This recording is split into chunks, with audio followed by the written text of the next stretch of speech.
વિજેતા સ્વરાજ્ય કરે છે. આ વિજેતાશ્વના વંશમાં હર્યેશ્વર નામનો રાજા થયો. હર્યેશ્વર રાજાના વંશમાં પ્રાચીન બહિ રાજા થયો.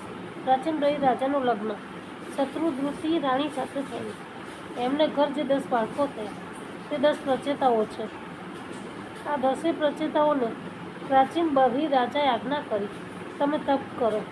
તપથી શક્તિ વધે છે. પ્રત્યેક ઇન્દ્રિયોનો સંયમ રાખો.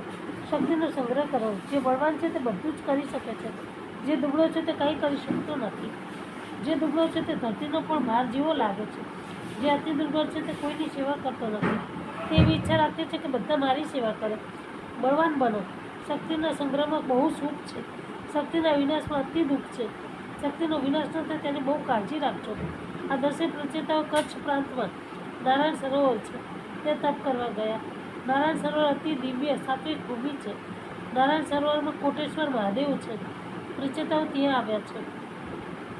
શુદ્ધ ભાવથી જે ઘર છોડે છે તેના રસ્તામાં ભગવાન શંકર કૃપા કરીને દર્શન આપે જ છે.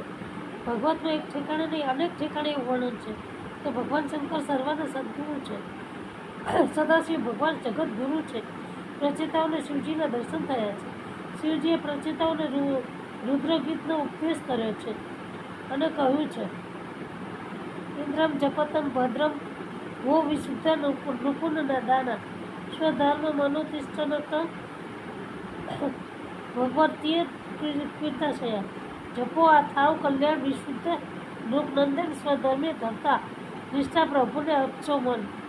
આ રુદ્રગીતનો જપ કરો. જપ કરવાથી પાપ બળે છે, સ્વભાવ સુધરે છે, વાસનાનો વિનાશ થાય છે, જીવન દિવ્ય બને છે. દાન આપવું, જાત્રા કરવી, યજ્ઞ કરવા એ સહેલું છે. શાંતિથી એક આસને બેસીને જપ કરવો બહુ કઠણ છે. આજકાલ તો શ્રીમાન લોકોને ખાતરી થઈ ગઈ કે બહુ ભેગું કરીએ તો સરકાર અર્પણ થઈ જાય છે અને તેથી હવે સમજીને કૃષ્ણાર્પણ કરવા માટે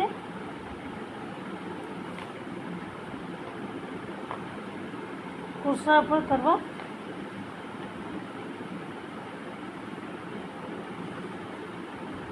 લાવ્યા છે. ખિસ્સામાં પૈસા બહુ હોય, યજ્ઞ કરાવો, મંદિરનો જીર્ણોદ્ધાર કરાવો, આ બધું થઈ શકે, સારું છે, પણ તેથી કંઈ પાપ છૂટશે નહીં. યજ્ઞ કરવાથી, મંદિરમાં સેવા કરવાથી પુણ્ય વધે છે. પાપ છૂટતું નથી, વાસનાનો વિનાશ થતો નથી. શાંતિથી એક આસને બેસીને જપ કરો. સતત જપ કર્યા વિના જીવન સુધરતું નથી. પાપની આદત છૂટતી નથી.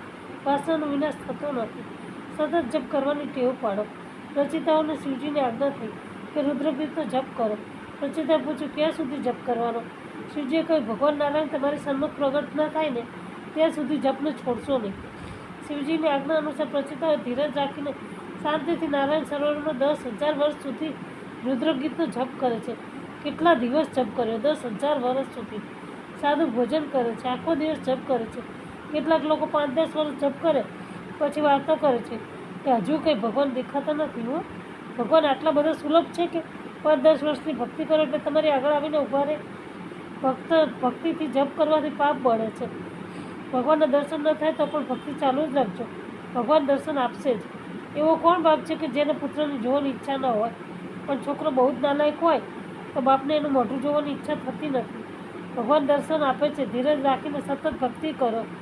એક આસને બેસીને પરમાત્માના સ્વરૂપમાં મન પરોવો. મન કદાચ કુદાકૂદ કરે તો પણ આંખો સ્થિર રાખો. મનને સ્થિર કરવાની બહુ ભાજગડમાં પડશો નહીં. આંખને પરમાત્માના સ્વરૂપમાં સ્થિર રાખવાનો પ્રયત્ન કરો. મન આંખ ઉપર રહે છે. આંખ જ્યાં જ્યાં જાય ત્યાં મન જાય છે. આંખને સ્થિર કરો, સાથે જપ કરો. આશા રાખીને ઉત્સાહથી ભક્તિ કરો. કોઈ દિવસ ભગવાનની કૃપા કરી, કોઈક દિવસે ભગવાનની કૃપા કરીને દર્શન આપશે જ.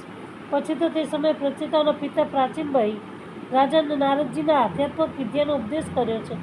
પ્રાચીન બહિ રાજા કર્મકાંડી છે. એક યજ્ઞ પૂરો કરે અને બીજો શરૂ કરે છે, બીજો પૂરો કરે અને ત્રીજો શરૂ કરે છે.